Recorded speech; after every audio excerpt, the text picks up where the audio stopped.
नमस्कार दोस्तों, अगर आप अपने जीवन में कुछ नया सीखना चाहते हैं तो हमारे इस आदि सागर चैनल को जरूर सब्सक्राइब करें। सभी लोग जानते हैं कि 4 जुलाई 2024 गुरुवार को है मासिक शिवरात्रि। इसीलिए दोस्तों, आप लोगों को इस दिन पंडित जी द्वारा बताया गया अपनी अभी की ही समर्पण कथा में एक लोटा जल वाला जो उपाय है जरूर करना चाहिए। और दोस्तों, बहुत सारे लोगों ने तो यह वाला उपाय करना भी शुरू कर दिया है, पर बहुत सारे लोगों को उपाय समझ नहीं आया है, जिस कारणवश वह अभी तक यह वाला उपाय नहीं कर पाए हैं।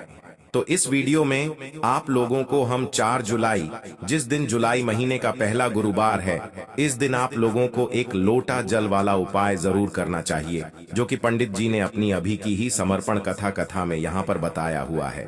तो चलिए दोस्तों, उपाय को शुरू करते हैं। देखिए, यह दिन इतना खास होता है, इतना महत्वपूर्ण होता है। देखा गया है कभी कभी बड़े बड़े पूजा पाठ अनुष्ठान से जो मनोकामना पूर्ण नहीं होती है, वह गुरुवार के दिन एक छोटे से उपाय करने से ही आपकी मनोकामना पूर्ण हो जाती है। और बहुत सारे लोगों ने इस उपाय को किया भी है और उनको इस उपाय को करने का फल भी जरूर मिला है। अगर आप लोग भी इस उपाय को गुरुवार के दिन करना चाहते हैं, तो आप इस उपाय को पहले अच्छे से समझ लेना, सुन लेना, उसके बाद करना। आपको इस उपाय का फल जरूर मिलेगा। और इस उपाय को करने से आपके घर में चाहे किसी भी प्रकार की दुख और समस्या क्यों ना चल रही हो, आपको उसका कारण भी नहीं पता है कि भाई यह समस्या किस कारण से चल रही है। उसका कुछ भी कारण हो सकता है, जैसे पितृदोष हो सकता है, या किसी भी तरह का मंगल दोष भी हो सकता है, और भी बहुत तरह के दोष होते हैं, कुछ भी हो सकता है। पर आपको इस उपाय को करने के लिए अपने दोष को पता लगाने की भी जरूरत नहीं है। गुरुवार के दिन इस एक लोटा जल वाला उपाय को आप लोगों को कर लेना है।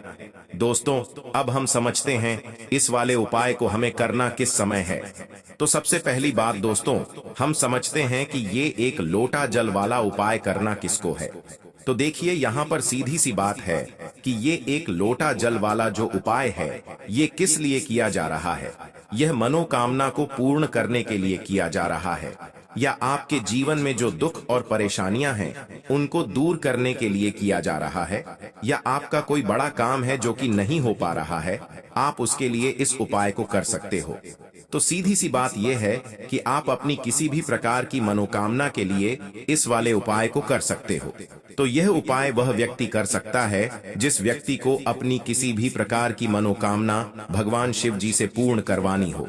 और अगर कोई भी माताएं बहनें जो है अपने घर की सुख और शांति के लिए, घर में धन समृद्धि को बढ़ाने के लिए वाला उपाय करना चाहती हैं, तो घर की जो बड़ी माताएं बहनें होंगी, घर की लक्ष्मी होती हैं, और जब घर की लक्ष्मी कोई विशेष उपाय करती है तो उसका फल ही बहुत जल्दी मिल जाता है और बहुत बड़ा होकर मिलता है।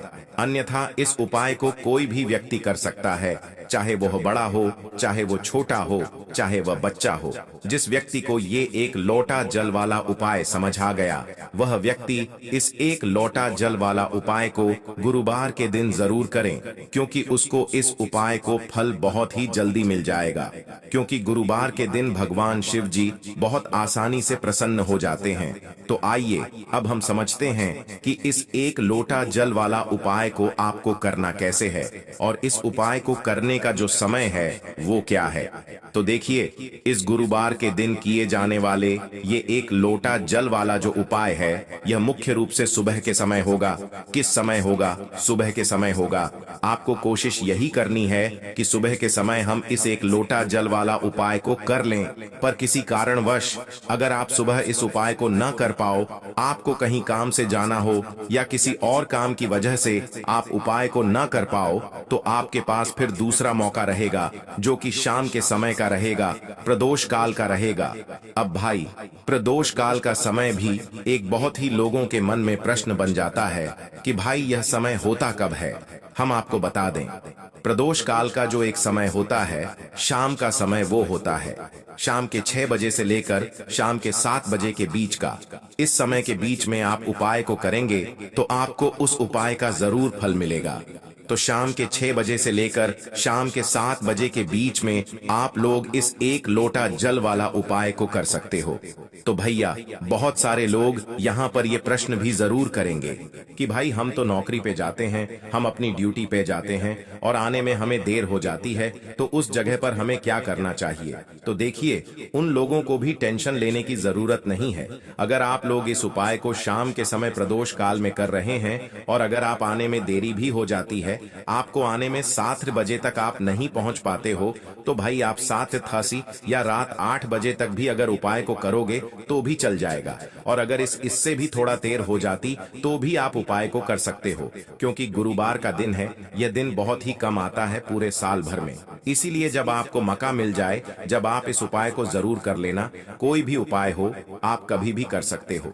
गुरुवार के दिन बस कोशिश करना कि समय के थोड़ा मतलब अंतर्गत ही कर लो, पर किसी कारणवश अगर ना कर पाओ तो फिर आप थोड़ा देरी से भी कर सकते हो। आपको उपाय का फल जरूर मिलेगा, क्योंकि भगवान शिव विजन बहुत ज्यादा प्रसन्न होते हैं सभी भक्त गणों से जो उनको प्रसन्न करते हैं। तो अब हम यहाँ पर समझते हैं कि आपको उपाय कैसे करना है। सबसे पहली चीज दोस्तों, आपको एक लोटा जल गुरुवार के दिन शिवलिंग पर किस तरह से चढ़ाना है, जिसके बाद आपकी बड़ी से बड़ी मनोकामना पूरी हो जाएगी और आपको अपने जीवन में सब कुछ मिल जाएगा। दोस्तों, जल तो सभी चढ़ाते हैं, लेकिन शिवलिंग पर जो जल चढ़ाया जाता है उसको चढ़ाने का भी एक नियम होता है। किस तरह से आपको वह जल चढ़ाना है, आज की वीडियो में यह हम आपको बताएंगे। और इस तरह से दोस्तों, जब आप जल चढ़ाएंगे बहुत जल्दी आपकी मनोकामना पूरी हो जाएगी।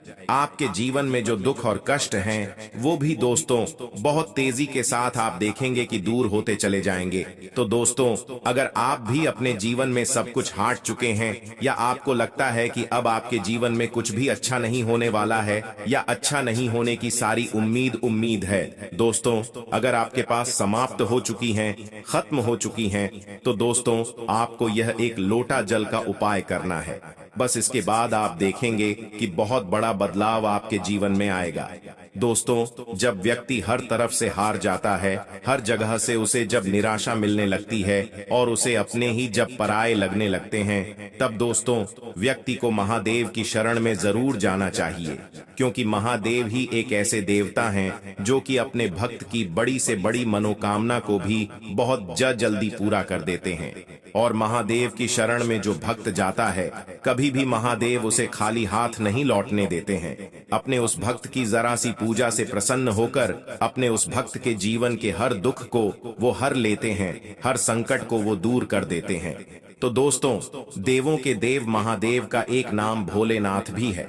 तो दोस्तों, आप सभी जानते हैं भोलेनाथ नाम उनका इसलिए है क्योंकि दोस्तों वह इतने भोले हैं कि अपने भक्त की जरा सी पूजा से ही वह प्रसन्न हो जाते हैं। एक लोटा जल भी यदि कोई महादेव को समर्पित कर देता है तो महादेव अपने उस भक्त की हर मनोकामना को पूरा कर देते हैं और उसके जीवन में वो ढेर सारी खुशियों को भी भर देते हैं। तो दोस्तों, सप्ताह का जो हर दिन होता है वो किसी न किसी देवता को समर्पित होता है। उसी तरह से दोस्तों, गुरुवार का जो दिन है ये देवों के देव महादेव को समर्पित है। यानी कि गुरुवार का जो दिन है, आप सभी जानते हैं कि सबसे ज्यादा पूजा की जाती है महादेव की। इसी के साथ दोस्तों, अगर आप गुरुवार के दिन शिवलिंग का अभिषेक करते हैं या शिवलिंग पर जल चढ़ाते हैं तो शिव जी आपकी पूजा से बहुत ही प्रसन्न होते हैं और आपके जीवन में जो भी कुछ आपको चाहिए दोस्तों, सब कुछ आपको अपने जीवन में मिल जाता है। तो दोस्तों, कैसे करना है, उपाय किस तरह से आपको एक लोटा जल गुरुवार के दिन शिवलिंग पर चढ़ाना है, सब कुछ आपको वीडियो में बताने वाले हैं। तो दोस्तों, आपको यहाँ पर एक लोटा जल लेना है अपने घर का, क्योंकि दोस्तों जब आप अपने घर से एक लोटा जल चढ़ाते हैं शिवलिंग पर तो वो जल शिवलिंग से होता हुआ माता रानी के हस्त कमल पर जाता है और इससे दोस्तों आपके जो पितृ हैं वो भी हमेशा प्रसन्न रहते हैं। तो दोस्तों, आपको एक लोटा जल लेना है अपने घर से और उस एक लोटा जो जल आपने लिया है उसके अंदर आपको डालना है थोड़ा सा गंगा जल, ठीक है ना, थोड़ा सा गंगा जल डाल लेंगे और एक लोटा जल आप ले लेंगे। इसके बाद दोस्तों आपको लेनी है एक बेलपत्र। तो दोस्तों वैसे तो 108 बेलपत्र बहुत शुभ मानी जाती हैं, लेकिन एक बेलपत्र भी आप यहाँ पर ले सकते हैं। क्योंकि एक बेलपत्र से भी शिव जी हमेशा ही प्रसन्न होते हैं। तो दोस्तों एक बेलपत्र लेनी है आपको ऐसी, जो कहीं से भी खंडित ना हो, यानी कटी फटी ना हो, कहीं से भी पत्ता बेकार ना हो बेलपत्र का, ठीक है ना। और डंडी के साथ ही दोस्तों आपको बेलपत्र अपने साथ लेकर के जानी है। एक लोटा जल के अंदर दोस्तों आपको नहीं डालनी है, जल अलग से लेकर जाएंगे, और एक बेलपत्र जो आपने ली है वो अलग से आपको लेकर के जानी है। महादेव के मंदिर में आपके घर के आसपास जहां पर भी शिव जी का मंदिर हो वहां पर दोस्तों आपको जाना है। और सबसे पहले दोस्तों आपको क्या करना है, जो जल आप लेकर के गए हैं अपने घर से, वो जल आपको शिवलिंग पर चढ़ाना है। और चढ़ाते समय जब आप शिवलिंग पर जल चढ़ाएंगे तो फेस किधर होना चाहिए, आपका उत्तर दिशा की तरफ दोस्तों आपका फेस होना चाहिए। तो दोस्तों जब भी आप शिवलिंग पर जल चढ़ाते हैं, इस चीज का आपको पूरा ध्यान रखना है कि आपका जो मुख है वो पूर्व दिशा में ना हो, यानी पूर्व दिशा की तरफ आपका मुख जो है वो नहीं होना चाहिए, क्योंकि पूर्व दिशा को ही भगवान शिव का मुख्य द्वार माना गया है। ऐसे में दोस्तों पूर्व दिशा की ओर मुख करके अगर आप जल चढ़ाते हैं तो इससे शिव जी के द्वार में अवरोध पैदा होता है और शिव जी आपसे नाराज भी हो सकते हैं। तो हमेशा आप ध्यान रखें कि आपका जो मुख है, जब भी आप जल चढ़ाएंगे तो उत्तर दिशा की तरफ दोस्तों आपका मुख होना चाहिए, आपका फेस होना चाहिए। तो दोस्तों उत्तर दिशा की तरफ अपना फेस करते हुए आपको जल चढ़ाना है। और जो बेलपत्र आप लेकर के गए हैं, बेलपत्र दोस्तों आपको शिवलिंग पर कब चढ़ाने हैं, जल चढ़ाने के बाद पहले आप जल चढ़ाएंगे, फिर दोस्तों आपको बेलपत्र अर्पित करनी है शिव जी को। और जो भी आपकी मनोकामना है वो दोस्तों यहाँ पर आपको कह देनी है।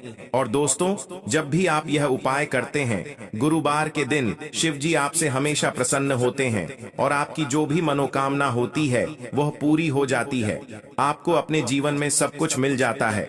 दोस्तों जब आप इस तरह से शिवलिंग पर एक लोटा जल अर्पित कर देते हैं, दोस्तों जब आप शिवलिंग पर जल चढ़ाएंगे तब आपको शिव जी का जो मंत्र है ओम नमः शिवाय श्री शिवाय नमस्तुभयम, इस मंत्र का जप भी करना है। और दोस्तों यहाँ पर आपको एक चीज बहुत ध्यान रखनी है कि जब भी आप जल चढ़ाएंगे जल्दी जल्दी आपको नहीं करना है, बिल्कुल पतली धार बनाते हुए ही आपको शिवलिंग पर जल चढ़ाना है। इस तरह से दोस्तों जब आप जल चढ़ाते हैं तो शिव जी को ठंडक मिलती है। आप सभी जानते हैं कि शिव जी ने समुद्र मंथन के दौरान जो विष निकला था उन्होंने ही ग्रहण किया था, जो कि उन्होंने अपने ने गले में रखा है। दोस्तों तो दोस्तों जब आप हल्के हल्के शिवलिंग पर जल चढ़ाते हैं तो इससे शिव जी को बहुत ही ज्यादा ठंडक मिलती है। और जितनी पतली धार आपके लोटे के जल की होगी उतनी जल्दी दोस्तों आपकी मनोकामना भी शिव जी पूरी कर देते हैं। तो इस तरह से एक लोटा जल चढ़ाई है, आप खुद देख लेंगे कि आपको अपने जीवन में सब कुछ मिल जाएगा। तो यह था दोस्तों पहला उपाय जो करना है आपको गुरुवार के दिन। अब जल्दी से बात कर लेते हैं दूसरे उपाय की, जो कि करना है आपको गुरुवार के दिन ही। तो दोस्तों यह जो दूसरा उपाय अब हम आपको बताने जा रहे हैं, यह खास करके दोस्तों उन लोगों के लिए है जिनके सर पर कर्जा बहुत है, यानी जिन लोगों ने कर्जा बहुत ले रखा है, कर्जा चुका नहीं पा रहे हैं, बहुत प्रयास करने के बाद भी आप कर्जे के बोझ तले दबते ही जा रहे हैं। आप किसी से उधार लेते हैं यह सोचकर कि थोड़े दिन में ही आप उस पैसे को चुका देंगे, लेकिन कुछ ना कुछ आपके साथ ऐसा हो रहा है कि आप दूसरों का पैसा नहीं दे पा रहे हैं, या फिर दोस्तों आपको धन को लेकर हमेशा परेशान होना पड़ता है, किसी न किसी से उधार हमेशा ही आपको लेना पड़ता है। तो यह दूसरा उपाय करना है आपको गुरुवार के दिन करके देख लीजिए, सारा कर्जा आपके सर से उतर जाएगा और धन से जुड़ी जितनी भी समस्याएं हैं, जितनी भी प्रॉब्लम्स हैं, वो बहुत तेजी के साथ दूर होने लगेंगी।